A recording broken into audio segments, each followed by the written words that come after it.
알아보는 시간입니다. 최근 국토교통부가 자율주행차와 초소형 자동차에 대한 임시운행 허가 기준을 마련하는 이례적인 법 개정을 서두르고 있다고 해요. 자세한 내용 김경배 교통전문위원과 함께 알아볼게요. 안녕하세요. 네, 안녕하십니까. 네, 본격적인 이야기를 나누기 전에 자율주행차와 초소형 자동차가 뭔지 좀 쉽게 설명해 주시겠어요? 예, 요즘 많이 소개되고 있는 자율주행차, 그러니까 스스로 알아서 정지를 하고 출발을 하고 또 핸들링을 하고 이래서 사람이 잠시 졸음 운전이 오더라도 그런 것을 안전하게 해주는 건데요. 네. 어차피 이런 차들은 똑같은 차들이 같이 있을 때 또 안개가 많이 꼈을 때 스스로 쓴다든가 이렇게 되는 거죠. 네. 한 차는 10대 중에 단 한 대라도 자율주행차가 아니라면은 그 차 때문에 문제는 또 반복될 수밖에 없는 문제가 있고요. 네네. 초소형 자동차라고 하는 거는 경차보다 작은 차를 뜻하는데요. 예. 어떻게 보면 이게 자동차일까라는 생각이 들 정도로 네. 보기에는 좀 허접하고 하지만 가볍다 보니까 아무래도 에너지 소모가 적고 이런 차들을 얘기하는 것 같습니다. 그렇군요. 그렇다면 이런 차들의 임시 운행 기준을 어떻게 마련하는 건가요? 네. 자동차는 이미 기계 문명이 아닌 전자 기술의 결정체로 전환된 것은 맞습니다.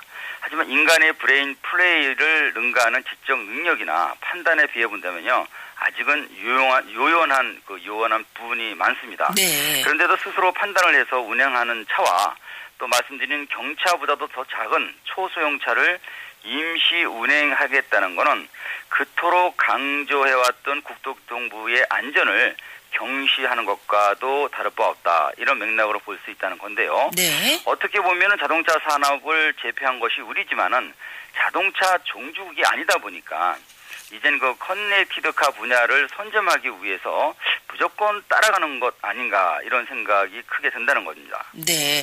이런 부분에는 우리나라는 아직 좀 개발할 부분이 아직 많이 남아있군요. 선진국이라고 하면 이런 분야의 선진국은 어느 나라가 있나요? 아마도 미국 있죠. 구글 통해서 그런 차가 소개가 됐고, 예. 또 전기차 같은 것도 테슬라라는 차, 결론적으로 자동차 회사가 아닌 이제 그런 데서 이제 자동차를 만들고 네. 이렇게 이제 그러니까 기계가 아닌 이제 전자식으로 이미 넘어간 지 오래됐는데요. 네. 그래서 국토교통부가 자율주행차와 초소형 자동차 실험 우행을 위한 자동차 관리법 시행령과 시행규칙의 재개정을 마련했다 이렇게 밝혔지만요. 네. 말씀하신 저수전기차에 대한 구체적인 거론은 아직 없었습니다. 다만 8월 13일부터 9월 2일까지 20일간의 입법 예고 목적에 대해서 초소형 자동차에 대한 정의를 세우고 또 안전 여부를 확인하겠다는 게 골자일 뿐인데요. 네. 한마디로 초소형차의 주행 안전성보다는요, 도로 운행에 적합한가만을 보겠다. 이런 의도인 것으로 풀이가 되고 있습니다. 네. 한편으로는 저속 전기차 같은 경우에는 좀 다른 차들과 함께 달리기 위험해서 운행을 지금은 못하도록 해놓은 상황이죠. 그렇죠. 못하죠. 예. 그런 반면에 또 초소형차는 시험 운행을 하도록 하겠다라는 것, 어느 정도 형평성이 또 맞지 않는 부분이 있는 것 같기도 하고요. 네네. 교통수단으로 과연 적합한가라는 것을 본다는 임시 운행에 대해서 좀 더 자세하게 말씀해 주실까요? 네. CNG 승용차 개조까지 허가하는 것이 우리의 요즘의 추세인데도요. 네. 이렇게 된다면 완벽한 안전성보다는 이제는 경제성에 우선하는 상황으로 가고 있는 것은 맞습니다. 네.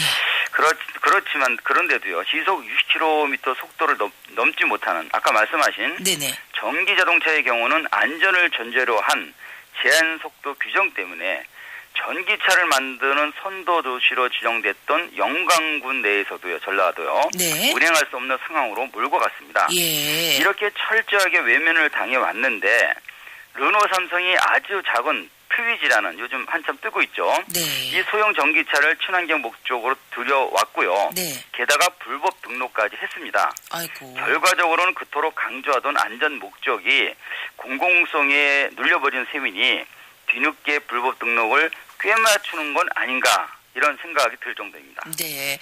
요즘 경차도 운전하면서 여러모로 경제적이라 선호하기도 하지만 또 속도를 많이 내야 하는 고속도로 같은 곳을 달릴 때는 좀 조심스럽잖아요. 혹시나 큰 그렇죠. 차들과 부딪힐까 봐요. 네, 맞습니다. 네, 말씀하신 초소형차를 시험 운행하게 되면 아무래도 그 같이 달리는 큰 차들이 양보를 좀 해야 되지 않을까 이런 생각이 들어요. 많이 좀 불안한 면도 있네요.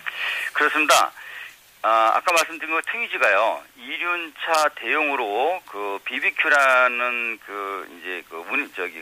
배당한 차로 투입됐다가 네. 문제가 불거진 바가 있습니다. 네. 기존 형태의 차로 보기 힘든 구조와 차체라서 더 이해가 안 가는 부분이 많은데요. 수년간 주행 속도를 제한하는 저속차라는 명분을 만들었고요. 또 안전을 문제 삼아서 발목을 잡는 통에 초소형 차보다 좀 안전한 차체라고 볼 수 있는 저소 전기차 산업을 뿌리째 뽑았던 것이 우리인데, 트위지가 정식 등록을 된다고 하니 이건 국토교통부가 국내 산업 발전이 아닌 외세에 눌려서 꼬리를 내는 형상으로밖에 볼 수 없다는 건데요. 네. 이런 문제가 좀 크죠. 그렇군요. 환경 검사를 받는 이륜차가 네. 안전을 이유로 40여 년 만에 서울의 한 자동차 전용도로 통행 시범에 들어갔다고 하던데, 환경 부분, 이런 부분과 생각해보면 좀 대조적인 면도 있는 것 같아요. 네, 그 대형 이륜차는 거의 서드 자동차로 이렇게 분류가 돼서 타고 있는데요. 레저용으로 간혹 사용하는 것이 우리 현실입니다. 그런데도 일본이나 미국과는 달리 사륜 자동차와 분리된 통행 도로를 정해서 규제를 해왔던 것도 사실이고요. 그런데 세금도 내고 또 환경 검사까지 받는 자동차이라는 것도 사실입니다. 네. 그런데도 통행을 차단하자 위헌 소송까지 제기를 했고요. 아주 그냥 끊임없는 그 투쟁을 해왔던 것도 사실이고요. 네. 이런 격돌이 44년간이나 이어지면서요, 올해 서울 노들길 자동차 도로 허용을 이끌어냈습니다. 네.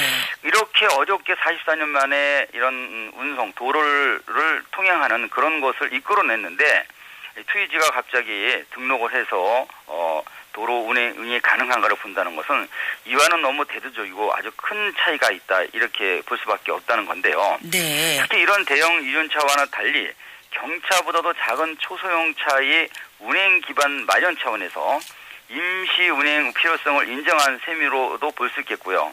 때문에 과연 누구를 위한 정책인지가 좀 이렇게 잘 모르겠다, 이런 생각도 한편 드는데요. 네. 하지만 분명한 것은 충격이나 충돌, 전복 사고 등에 대비한 안전 문제만큼은 철저한 실험을 통해서 반드시 확인돼야 한다는 것입니다.